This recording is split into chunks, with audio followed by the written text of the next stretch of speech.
Hold on tight for the next hour.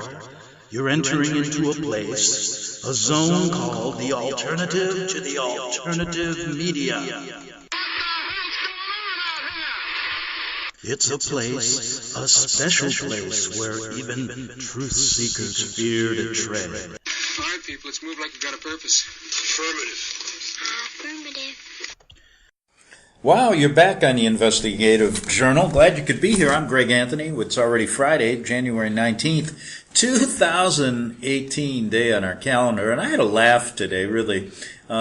Somebody was asking me earlier, sent me an email and said, how can you say the Jesuits control all of this world and China and our government officials? And you know, I just had to sit back and I go, please, I just said, go to my website and go back 15 years and start reading about it. Because I can't tell you in just a Twitter soundbite. But I ran across a story today, and I did pose this to the emailer. I said, what do Donald Trump, Tim Kaine, and Pope Francis have in common? He didn't have an idea. But I said the answer is pretty simple. All three men were educated by Jesuits. And I told him, you know who they are. A religious order of supposedly only priests. They're assassins. They're the army that killed Protestants. They tried to kill Protestants, or did kill Protestants during the Protestant Reformation. Oh yeah, we know who they are. Even the dogs know who they are. They're telling me right now. Now, what does Trump have to do with the Jesuits? Here's a quote you don't hear too much from Donald. He spent 2 years at Fordham University, a Jesuit school in the Bronx. And it had an impact on his life. After his sophomore year, Trump transferred to the Ivy League University of Pennsylvania. But what compelled him to transfer from his hometown Jesuit university? He said this, I decided that as long as I had to be in college, I might as well test myself against the best. That's what Trump said. Wow. And let me tell you something. The best? If he doesn't, he's the president of the United States, and he doesn't even realize that they killed Abraham Lincoln. Did they ever talk about that? That's why these guys work together. And you people are so, gullible to believe anything they say. All you hear now is about all the government shutdown today at midnight, and Trump is doing this. He just was the first president that spoke up for the right of life. Well, if he speaks up, there's a big right of life worldwide get-together today in the world, and Trump was the first president ever to do a video to be put on stage at the Right to Life worldwide convention, or whatever they're doing. And if he's for real, how could he say the Jesuits are the best? Because they're not for the right of life, they're assassins. They're for the right of death. And so is Trump. He's just playing a game. I'm telling you, people, it's enough to make your head spin, isn't it? And what about Tim Kaine? We've already forgot about him, but he was running for vice president of the United States. And I'll get to our vice president in a second. Now, Tim Kaine would be the second Catholic vice president in American history. Joe Biden, who was Obama's vice president, was the first. He graduated from Rockhurst High School in 1976, a Jesuit school in Kansas City. And he said this, that high school experience with the Jesuits was a key part of my transition into an adult life where instead of just accepting the answers of my parents and others, I've been a person who wants to go out and find the answers on my own. And the Jesuits get credit for that. That's what Kaine said. What credit? What answers? You're hiding everything, Tim. Do you know they were involved in the assassination of Abraham Lincoln, to name one thing? I'm not even going to name you the long line of the long line of deception and deceit and overthrows of countries and formation of, all of these terror groups. Oh, this is a real terrible way to live, Tim. You're a liar, a cheat, and you ran for vice president. And what do I mean by cheat? You're cheating the American people of the truth.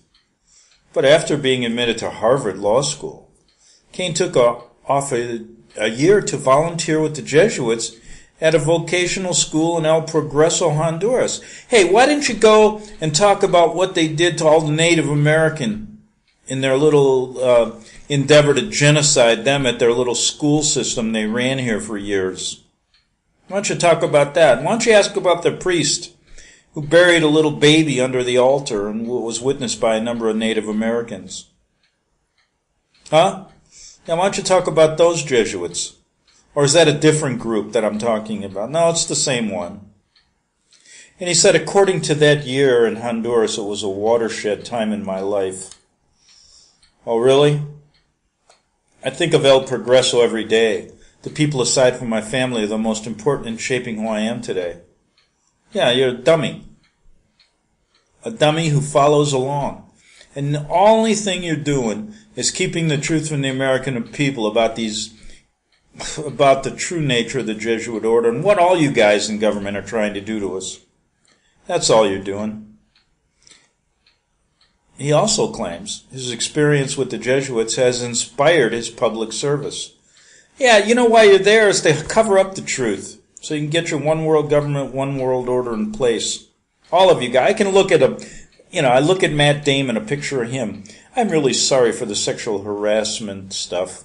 Trump rejects American ideals of diversity. Sarah Sanders, all these people, Cory Booker, a black senator, all these people, all working for the Vatican-led New World Order. There's not a semblance of truth coming out of anywhere.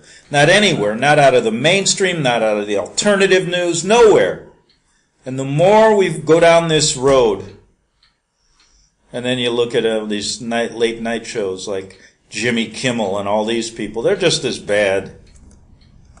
And I have no sympathy for any of them anymore, because all this information is right there for anybody to have. And for people to really set their eyes on the truth and to get this country in the right direction. And all we're doing is allowing the Vatican-led New World Order to step in and take over everything. And that's what these people are there for, to keep you from the truth. All people are talking about all week is this government shutdown. That's all they want you to do. And excuse me for getting a little upset today, but it gets really ridiculous when you start reading this stuff. And then to answer the second part of that email. Oh, how could you say the Jesuits had any influence in China? You're crazy, Greg. But did you know that by the latter 16th century, the horizons of Rome intellectuals and the Jesuits had widened enormously? Yeah, we're going back 300-400 years. They now included not only Rome, Greece, and Egypt, but a Far Eastern culture that Westerners had hardly known since the days of Marco Polo, long before China. From the 1540s, the Jesuit missionaries, they were in East Asia, tried to convert the Chinese and Japanese to Christianity. It's part of the Counter-Reformation drive to win the world back to Rome. The Japanese mission failed quickly. Look what they did to them. They used the American military to bomb the hell out of Nagasaki, right? But the Chinese one seemed immensely promising. Jesuits like Matteo Ricci learned Chinese, mastered the canon of classic Confucian texts, dressed as mandarins. I think he meant Lorenzo Ricci as well, right? Dressed as mandarins and joined the imperial court. They showed the Chinese intellectuals that the West had superior skills in some areas that the Chinese recognized as vital, like cartography, astronomy, and they translated accounts of Western ideas and Christian doctrine into Chinese for their converts. For a time, their mission prospered. Now, when Lorenzo Ricci and all these Jesuits were in China, back then, well, Matteo Ricci, he was prior to Lorenzo Ricci. He was the first Jesuit missionary. I wonder if he was related to Lorenzo, because Lorenzo in the 1700s was instrumental. He was a Jesuit general, instrumental in performing the strategy of the American Revolution. Yes, he was the one that put that strategy out there. Now, guess what? What he used was Sun Tzu's Art of War. Guess what? The Jesuits were the first to translate that into French. Now, where did they get it? Some people even said they wrote it, because the Sun Tzu was kind of a mythical king or general over there, and we don't have real good information on that, who this guy was, Sun Tzu, who wrote it. And just like we were told that Hitler wrote Mein Kampf, or Marx wrote, what he wrote for Russia, all written by Jesuits.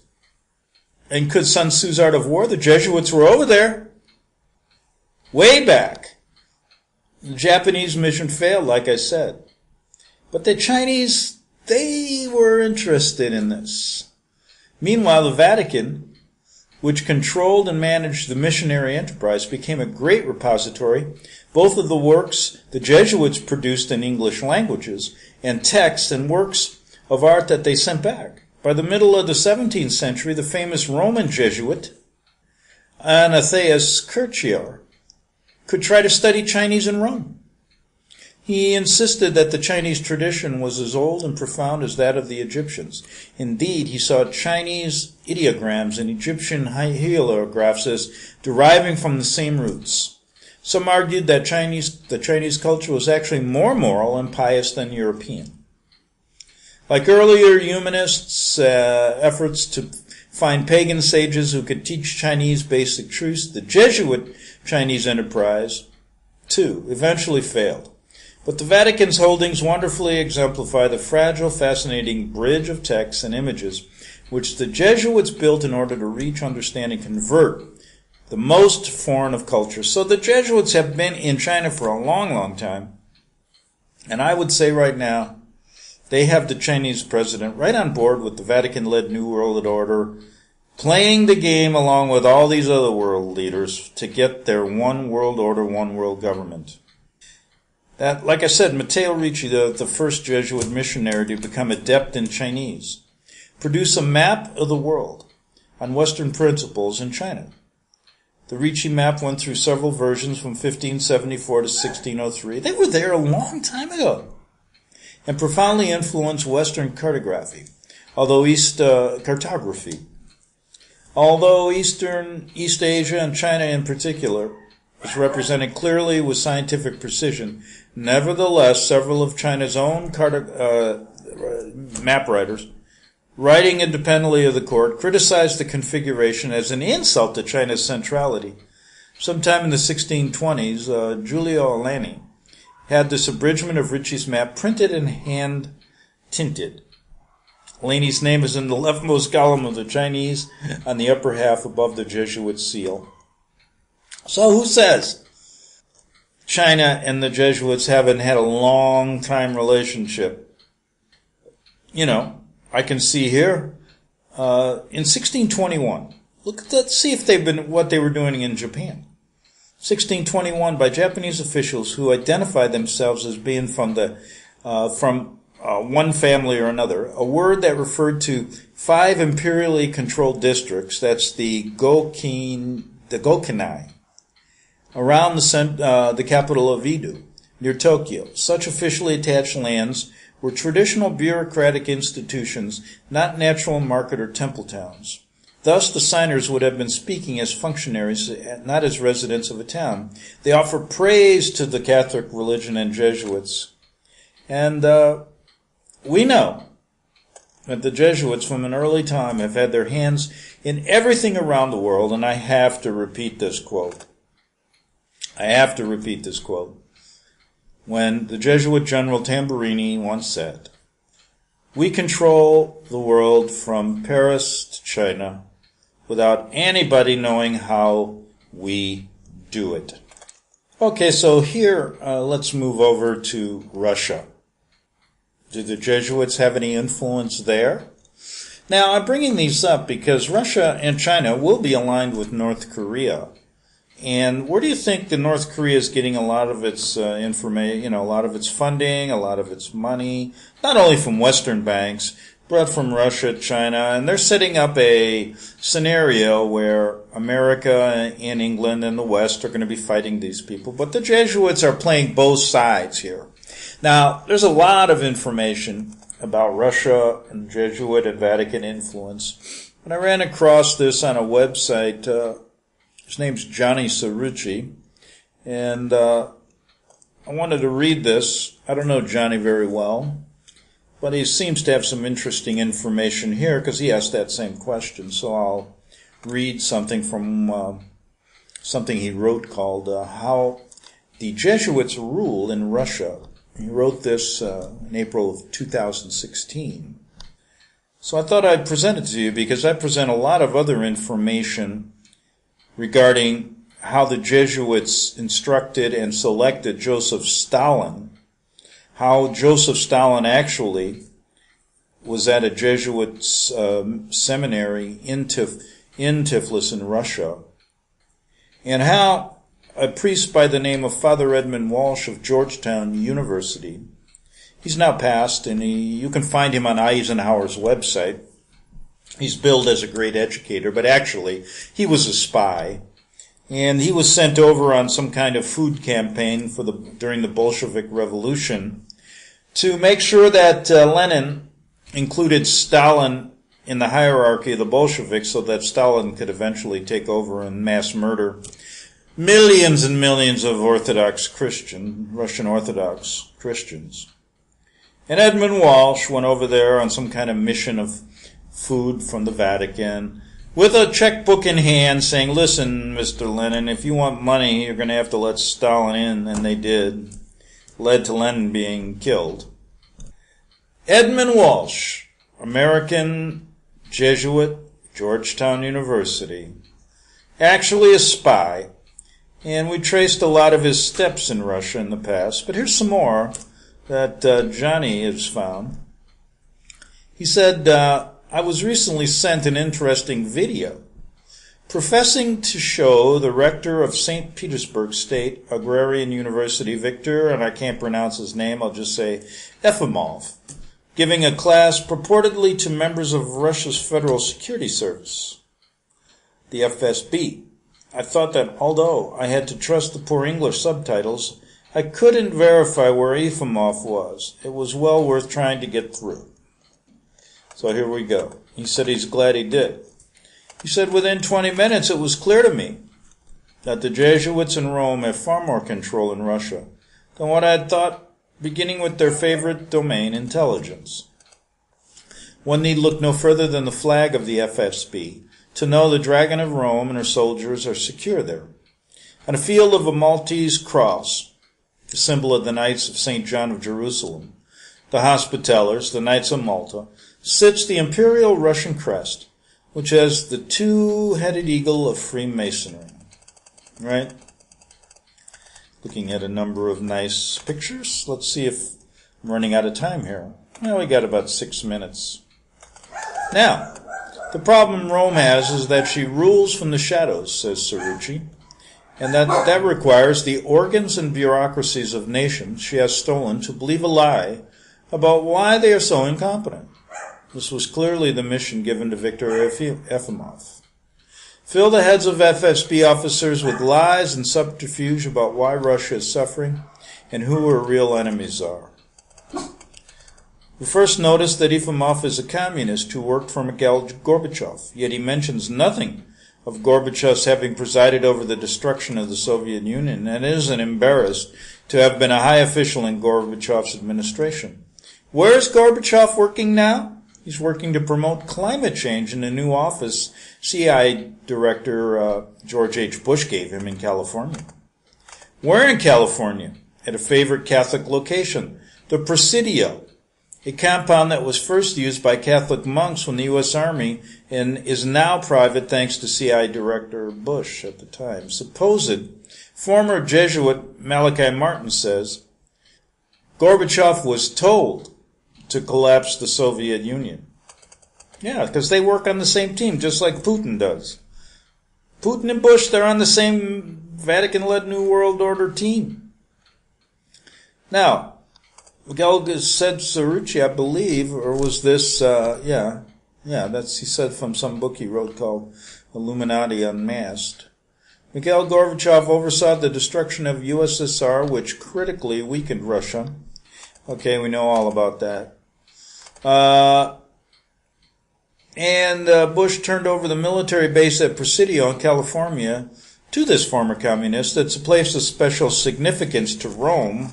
San Francisco, his history remained devoid of Europeans until 1775, when the Spanish, long having a stronghold in Southern California, ventured north on the sacred expedition led by Gaspar de Portola.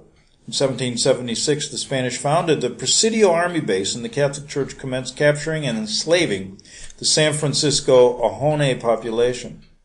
Later, ranchers grazed San Francisco's green hills with cattle and continued until an upstart nation to the east, the United States of America, set her sights westward to the Pacific. So there we go. The Presidio has been the reward of other congressional Catholic Communist faithful, like Pennsylvania Democrat Congressman John Murtha, ensconced in power until carried out in a pine box, and former House Speaker Nancy Pelosi. Okay. Pelosi's involvement in the disposal of federal military surplus land is matched only by Gorbachev, who was, as a founder of Green Cross International, devised a mechanism for converting American military bases to civilian uses, converting the bases over to global centers for sustainability. Gorbachev's mission of converting American military bases to global centers for sustainability came just 2 years after he resigned as president of the Soviet Union in 1991. Now, Efimov says that he needs to give his students completely a new worldview, just like Copernicus did. This is a fascinating assertion that clearly shows he works for the Luciferian elite that sits on the city of Seven Hills. Right, and there we go. Interesting. Another source of confusing truth is Alexander Dugin's fourth political theory. Dugin's rightly diagnoses secularism and the depravity of liberalism, and parts ways with Russia's past by not claiming communism is the cure, but neither does he fully reveal the root cause, and he devolves into his amalgam of liberalism and communism. Dugin is the former head of the Department of Sociology of International Relations at Moscow University, but controversial statements regarding Russia's position in the conflict in Ukraine and the outcry that eventually led to his dismissal. So here we have Dugin. Okay, now let's see. Dugin. Here we go. Blah blah blah. I assume he's wearing a Catholic collar. No, he's not. That's a little dot there on the screen. Surprisingly, Dugin has endorsed Rome's own comic relief Donald Trump for president. Trump spent 2 years under the Jesuits, as we said earlier. Okay. So, there we go. We're making that, I just wanted to bring that as an aside, making another connection of Rome's influence and the Jesuit influence around the world. So, if you don't think they can put together a New World Order unit that includes Russia, China, America, England, etc., think again. They've been doing this since the 1600s, folks. Do you think these one-term presidents or these, dictators have the smarts to do all this unless they're told what to do, like Gorbachev was told what to do, like Putin is being told what to do, like Trump is being told what to do? No. So get your head out of the sand and look deeper. Okay, here we go. Back in 3 minutes on the Investigative Journal.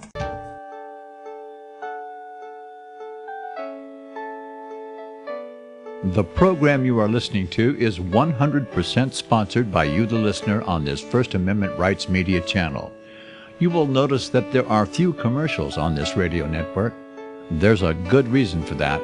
Corporate advertising dollars come with strings that limit program content. So without your help, these programs cannot continue on internet or our several affiliates. If you benefit by the educational law programs, we ask you to give. If you are admonished or nurtured by the Bible and ministry programs, we ask you to give. If some voice a cause that you are passionate about, we ask you to give.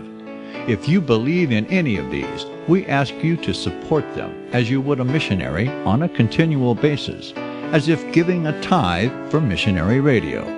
These programs are not commercially viable and must be supported by those faithful to the cause of truth.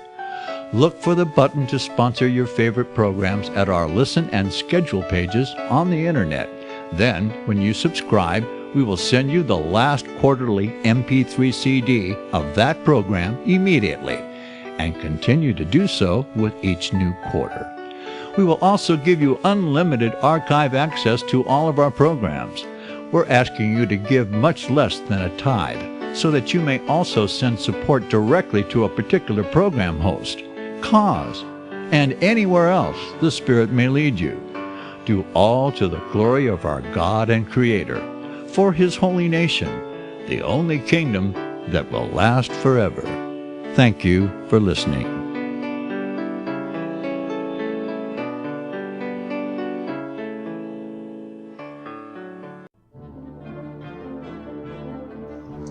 Visit crosstheborder.org, C-R-O-S-S, crosstheborder.org, to get your print, EPUB, or PDF version of Nicholas Arthur's new book titled When the Third Temple is Built. That's crosstheborder.org. When it comes to prophecy today, much of the evangelical Christian world has their eyes on Israel, waiting and watching to see when the third temple will begin to be built. The plans are drawn, the Jewish people are eager. Most evangelical Christians today believe that the rapture will happen before the third temple is built. Hi, I'm Michael Eugene. I was taught that Daniel's 70th week was in the future. Is that really what the Bible teaches? Have we searched the scriptures and found this to be true? Why is it so important for a re-established Israel to build a third temple in Jerusalem? Is it necessary to build a temple on the same location already occupied by the Dome of the Rock? Is it necessary for sacrifices to take place in the temple on Temple Mount? Is there really a rapture followed by 7 years of tribulation? What is the New Testament temple? Can we identify history and prophecy? Who is the first beast in Revelation chapter 13? Who are the 7 kings in Revelation 17? I have asked all these questions, and I have found Nicholas Arthur's new book, When the Third Temple is Built, answers all these questions and more using Scripture to interpret Scripture. The Bible says that no prophecy of Scripture is of any private interpretation. Nicholas shows us in his new book, When the Third Temple is Built, how the Bible interprets prophecy and not man's private interpretation. Visit crosstheborder.org, C-R-O-S-S, crosstheborder.org, to get your print, EPUB, or PDF version of Nicholas Arthur's new book titled When the Third Temple is Built. That's crosstheborder.org.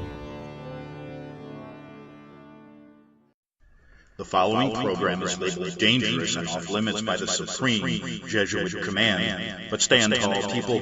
Listen up, and you may just learn something. Oh, dear Lord Jesus, this ain't happening, man. This can't be happening, man. This isn't happening. Okay, folks, like I ended the first half hour, get your head out of the sand. Start looking a little deeper at what's going on. It's Friday. I know we're all looking forward to the weekend, and so am I. At times this show can get tedious because we look at the truth, and the truth sometimes isn't easy to unravel. It is easy if you make it easy. Okay, we have the left-wing party, we have the right-wing party. Choose one. We have Catholicism, Protestantism, Islam, and atheism. Choose one and go your merry way. Believe what you want and never think any deeper. That's what most people do. Or they don't choose anything. They choose to be apathetic and basically sit on the couch and watch The Simpsons, not even knowing what The Simpsons are telling you. They've been on 28 years. When's the last sitcom you ever heard last that long if it wasn't controlled by the Vatican-led New World Order and all their Luciferian Satanists trying to give you these messages? I mean, if you look at The Simpsons, they've told us a lot in advance. They told us Trump was going to be president. They told us about 9/11. They told us about many other things. And people just watch it because they think it's a funny cartoon. That's how bad it's getting. And what about all the little Luciferian stuff you'll see in Disney movies and those supposedly cute cartoons? Boy, folks, we got to look deeper into things. So let's, spend the last 25 minutes here on Friday doing just that. So let's start out in the spiritual world. Like I said, one of the big mistakes people make in this, trying to unravel what's happening in America, and why people are trying to unravel it, is because, man, you walk out of your house, what do you see? Chemtrails. You see those, and you go, boy, I remember the sky used to be so blue when I was a kid. And then you look up there and you see those airplanes flying at about 33,000 feet, spraying all of that toxic crap into the air. It's been going on since the 90s. It ain't good for plants, it ain't good for animals, it ain't good for people, it's not good for anything. And the other day I was walking at my little doggy, and I looked up again and I said to myself, wow, I don't know anymore. I mean, this is, people, how can you say that, anybody in our government is working for you and this is allowed to go on? And this is going on all over the world. But like I said, you have to look and bring the spiritual together with the political. Because people make a mistake. They become spiritually enlightened in one way or the other, and they shut off the rest of the world, right? Because I found eternal life, to hell with what's going on here, correct? And that's a big mistake. But let's look at it from the point of view of what choices you have there. Well, if you're born here or in Western civilization, many people are born Catholic. Many are born Protestant. Some are born atheist. Some are born Muslim. There's a whole variety of different religions here in America. Mormonism. God, we got religions coming out that you know what. Some of them even created by the Jesuits themselves, yeah. And the Vatican. Don't want to give all the credit to the Jesuits because, Islam was created prior to the formation of the Jesuits. Created by Rome. People say, oh my goodness, how could you say that? And I just feel like saying it. Well, we've backed it up with enough facts to be able to say that. And even put it on the table of discussion. I'd love to be sitting with a rabbi, with a big imam from the Muslim faith and a big, huge Catholic cardinal and discuss all this stuff with them. And to see how crazy what you would hear. I mean, that would be a real delightful discussion, right? Not one semblance of truth would come out of it. And they've all got their stories, right? But anyway, so you grew up in a country like in Western civilization, and you have choices, right? You can remain a Catholic, you can remain in the religion you were born, or you can start opening up your mind, and many Catholics leave and become, born-again Christians. But one thing you got to understand is that Rome has their idea of what they want you to become. For example, even if you become a Christian from the Catholic religion, they've already figured this out. Well, how can we entrap them there? How can we entrap them if they become atheists? What if an atheist crosses over to Catholicism? And so they're one step ahead of the shoeshine man here. And so you got to think ahead of them too. And the point being is that free yourself of all of it. Choose the direction of your spiritual life, but know that they're going to have their dirty little fingers in it some way, somehow. And you better start thinking about who they are. And so when you're talking in the spiritual world, when you're looking for truth in the Bible, or whether you're looking for truth in a Catholic catechism, or you're looking for truth in the Islamic faith, or as a Mormon, or as a Baha'i, as a Jehovah's Witness, as a whatever, start looking at the hierarchy of these places. Now, people say, well, where's the hierarchy in the Christian Bible? Well, you got a lot of work there as well, because the Vatican has had their hands in rearranging Bibles for years. And so you got your work cut out for you. So never overlook these guys. And that's the mistake a lot of people I find in the spiritual world make. And it's almost like, look, you're not, you got to look at it from a realistic point of view. You're living in a certain world. Don't divorce yourself from it. Now, second mistake is that many people that go they have this spiritual awakening, never want to talk about politics or the world again. And so they failed to jump over into the other side and understand that as well. What is the role of your religion in modern society? What are they doing with their land? Who are they voting with? Who are they supporting? All of this stuff is interconnected. And you can't put your head in the sand and just say, oh, I'm spiritually awake, I'm going to heaven or wherever you're going. Or if you're an atheist, I don't care, I'm going to live 80 years and I'm just going to be happy. You got to look into the political world as well. So you got to bring the two together. So as we go over into the political world, wow, what I found there was just as demoralizing. People there were very bright. Wow, they knew every law, every constitutional issue. They knew every guy that was running for Congress. They were involved in politics. And if you're born in America, you got a couple choices. You can be a Republican, a Democrat. You can be an independent, which is kind of like the same of those two. Or you can be a libertarian, or you can be an anarchist, or you can be apolitical and just oversee it, look at it, and laugh. But the problem that most people make in this, we're going to talk about it here, is that they believe that the party or the affiliation they are in is the answer. And the only answer.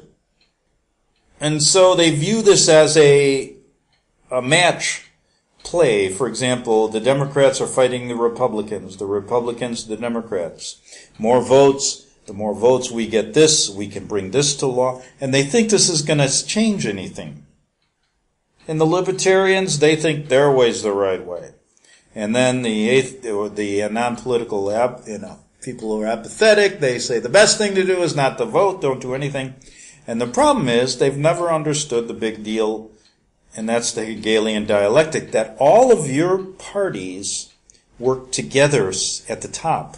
So you make the same fatal mistake that people in the spiritual world make by not looking to the who's in control of your party, who they are, and where these tentacles really go, and how at the top, both parties really, or all parties in America, work together for the one goal, the one world order, the one world religion. They work for Rome.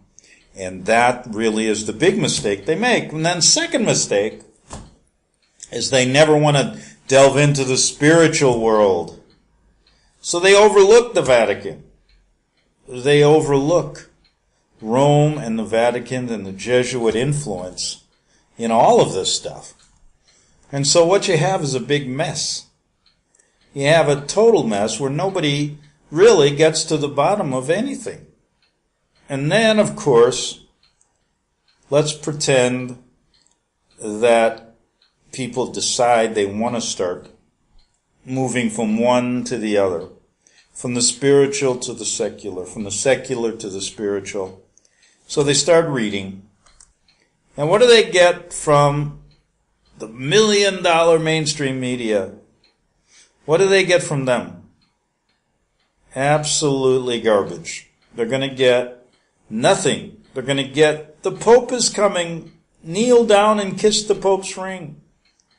The Vatican is the most influential religious organization in the world, and everybody is coming together. You see how the Pope reaches out to all religions. And everybody thinks, oh, that's so beautiful. He brings them all to Rome, and they all sit at stand at St. Peter's Square, and they all believe in the same things. Yesterday I did a show. It was really shocking to me. And it was a propaganda article written by a Protestant pastor who is now wanting his congregation to say the confession just like the Catholics, and said he had a reawakening when he was at a Jesuit retreat and found that it's more important to tell your sins to the priest, the Jesuit priest, than it is to just sit and, speak with God through the Bible. That's how far we've come in the spiritual world if you listen to the mainstream. Now, if you listen to the alternative media, you're going to get mostly secular stuff. You're going to get everything thrown at you from, I could call it like the kitchen sink of everything that's conspiratorial in the world. And it's up to you to do. I find a lot of it amusing. But I find very little factual information regarding the Vatican's role in, for example, much of astronomy, the Vatican and Jesuit role in things that are behind the, false flag events, all of this thinking, wars, things like that. We don't see any of that. And we do see now smattering of Pope Francis is a Luciferian, and he's the evil side of the Vatican taking over. And don't worry, the good side will win out in the end. There's no good side. At the higher levels, none. They're Luciferians, all of them. And they want to drag you right down. And so do your political leaders. They want you to become evil, and they want you to commit crimes. The more crimes and the more evil, the more money. The more they can protect you, and the more they can protect the remaining good people. The more they get, the more money they make. The more wars, the more money they make. The more bloodshed, the better it is for them. And that's what you're living in. So how do you figure it out? Once you decide you want to go farther. Well, that's the $64 million, what is it, the 64 million, isn't there a show, the $64 million question or something like that? You got to use your head. You got to do your own thinking. And it's not an easy process. You got to start from the beginning, and there's going to be setbacks. You're never going to, you're dealing with, first and foremost, secret societies. And you're dealing with a secret agenda. And just by its very word, secret, it's hard to get everything. You've got to use kind of, like in a court case, you're going to have circumstantial evidence that you're going to need sometimes to prove a case. So what you have to do is start with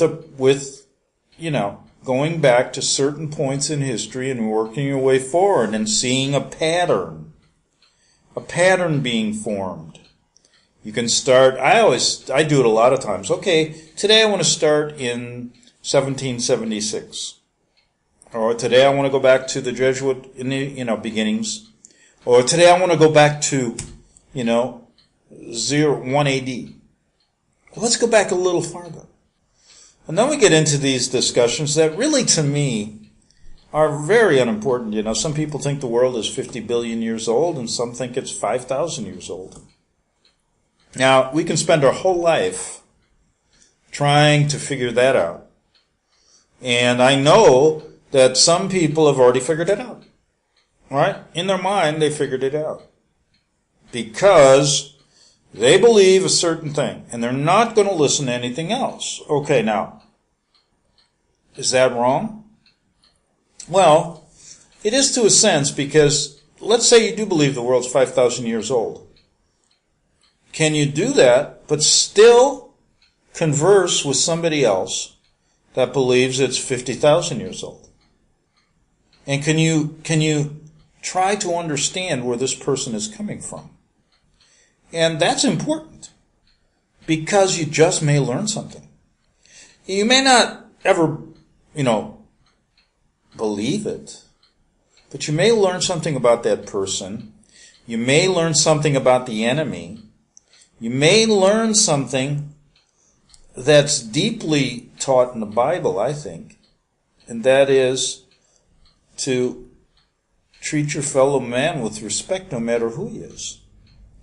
And the reason I say that is that how can you get any information that will help you to understand the world you live in? Do you really think you're going to change the things we talk about on this show? That's what I find remarkable. This show talks about things that are out of our control. One thing that I don't like, but I spend a lot of time talking about it, because things that are out of our control don't mean that we can't understand them. Just because something's out of your control doesn't mean you can't understand why it's happening. And that's what I mean.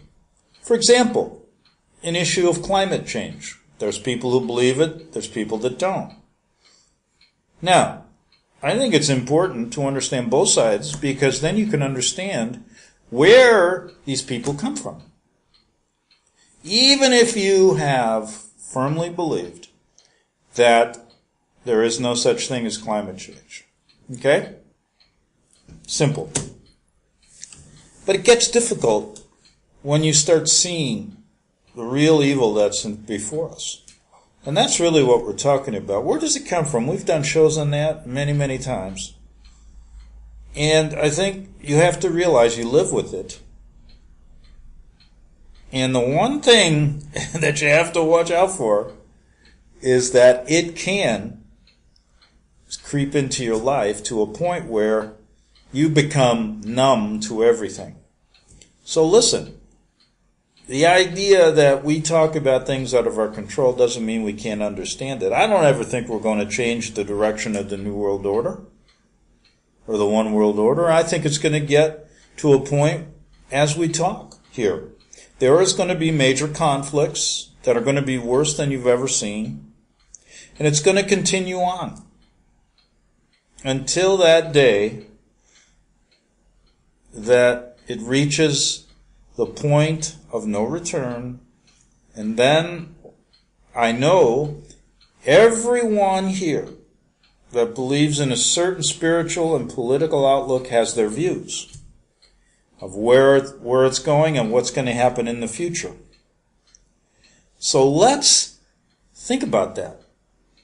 And we know that if you come from a Christian background, where you're coming from, and if you're coming from a New Age background that was started, it's good to know that a Jesuit was behind the New Age movement.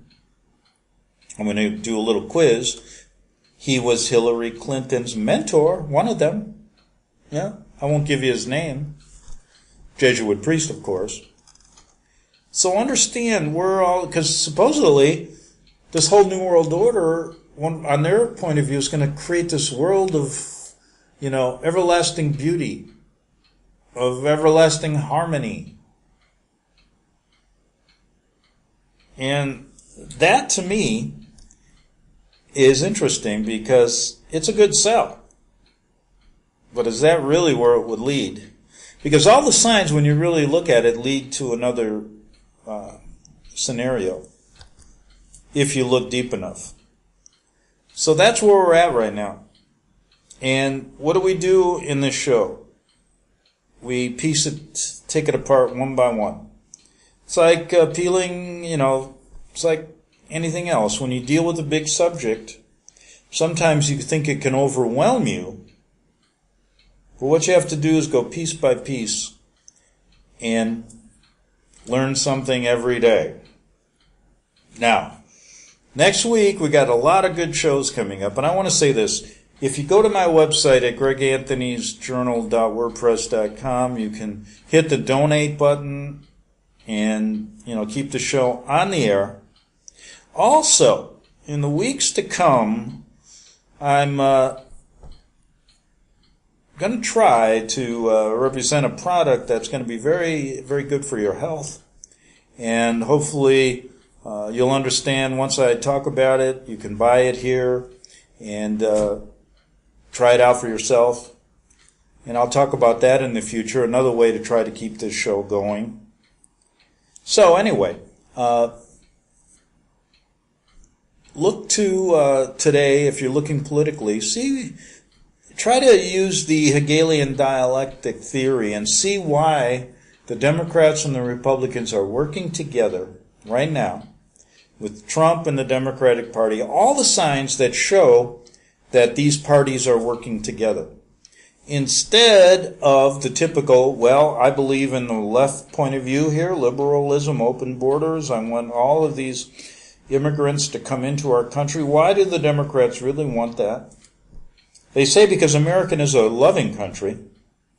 I believe it's because the Democratic Party is a poverty party, a party for the poor. They want you poor, they want to keep you poor, and they take you to the polls every 2 years, and then they bring you back to your tenement house, and you got, you